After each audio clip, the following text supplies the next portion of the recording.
উত্তরপ্রদেশের অযোধ্যার শ্রীরামের জন্মভূমিতে যাওয়ার প্ল্যান করছেন। কোথায় থাকবেন, কোন কোন জায়গা ঘুরবেন, খাবার কোথায় খাবেন, মাত্র 3,500 টাকায় 2 দিন 2 রাত্রি যাবার প্ল্যান। সব জায়গা ঘোরাও হবে, কম খরচের মধ্যে হবে। আপনার ঘর যেখানেই হোক, সব থেকে প্রথমে আপনি অযোধ্যা আসার জন্য অযোধ্যা ধাম রেলওয়ে স্টেশনে আসবেন।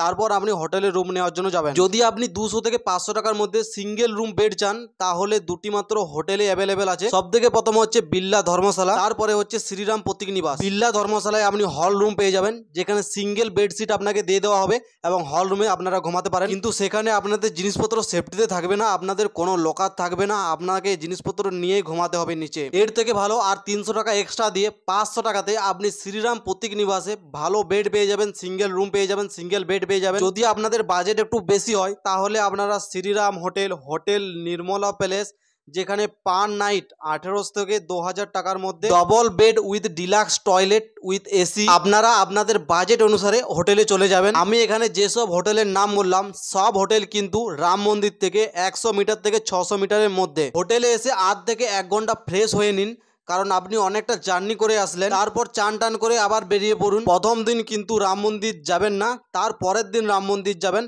প্রথম দিনে চলে আসুন প্রথমেই হনুমানগড়ি, সেখানে আপনাদের 1 থেকে 3 ঘন্টা সময় লাগবে, কারণ হনুমানগড়িতে অনেক বেশি ভিড় থাকে। প্রসাদ দেওয়া হয়ে গেলেই তারপর চলে যান কনক ভবন এবং তারপরে চলে যান দশরথ ভবন। এই 3টে জায়গা ঘোরা কমপ্লিট করতে করতেই দুপুরের কিন্তু খাবার সময় হয়ে যাবে। হনুমানগড়ির চকের সামনেই চন্দ্রা হোটেল নামে একটি হোটেল পেয়ে যাবেন, সেখানে বাঙালি খাবার অ্যাভেলেবেল আছে। 120 টাকার মধ্যে আপনাদের একটা থালি পেয়ে যাবেন, যেখানে আপনারা ভাত, ডাল, সবজি এবং কিছু নিরামিষ তরকারি পেয়ে যাবেন। পুরো অযোধ্যার মধ্যে কোথাও কিন্তু আমিষ রান্না পাবেন না। খাবার খেয়ে চলে আসুন রুমে, 1 থেকে 2 ঘন্টা রেস্ট করুন, রোদ একটু কমার পর আবার বেরিয়ে পড়ুন। বিকেলে চলে আসুন তুলসী স্মারক ভবন দেখার জন্য।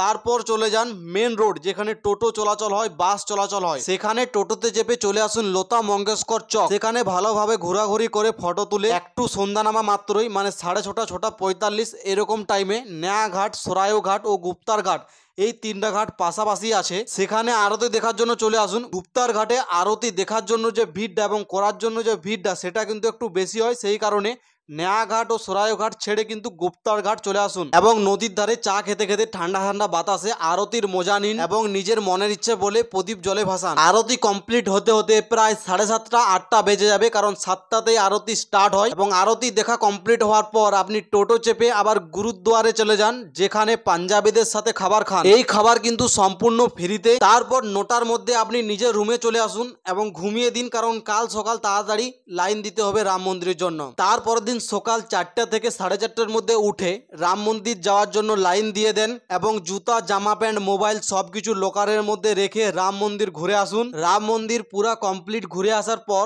সময় প্রায় 9টা বেজে যাবে, কারণ রাম মন্দিরেই সব থেকে বেশি ভিড়। তারপর সকালের কিছু হালকা খাবার খান এবং রুমে গিয়ে একটা গামছা নিয়ে বেরিয়ে পড়ুন রাম কি প্যায়দি ঘাট যাবার জন্য। সেখানে যাবার জন্য অনেক ব্যাটারি চালিত এসি বাস কিন্তু মেন রোড থেকে যাওয়া আসা করছে, সেখানে আপনি চেপে যান, মাত্র 10 টাকা ভাড়া। সেই পবিত্র জলে জীবনের যত পাপ করেছেন সব পাপ ধুয়ে নিন। তারপর বেরিয়ে পড়ুন নাগেশ্বর টেম্পল যাওয়ার জন্য। সেখান থেকে ফিরতে ফিরতে প্রায় দুপুর 2টা বেজে যাবে। তারপর আবার সেই চন্দ্রা হোটেলে যান এবং 120 টাকা দিয়ে খাবার খেয়ে নিন। তারপর রুমে এসে একটু ঘুম দিয়ে দেন। তারপর আপনি আপনার ঘর যাবার জন্য ট্রেন ধরার জন্য রেল স্টেশনে চলে আসুন। এই সম্পূর্ণ ভবনটা 3,500 টাকার মধ্যে অল কমপ্লিট, ট্রেন ভাড়া, খাওয়া দাওয়া, রুম A to Z। এর মধ্যে আপনি ঘরের জন্য অনেক জিনিসপত্র কিনতে পারবেন।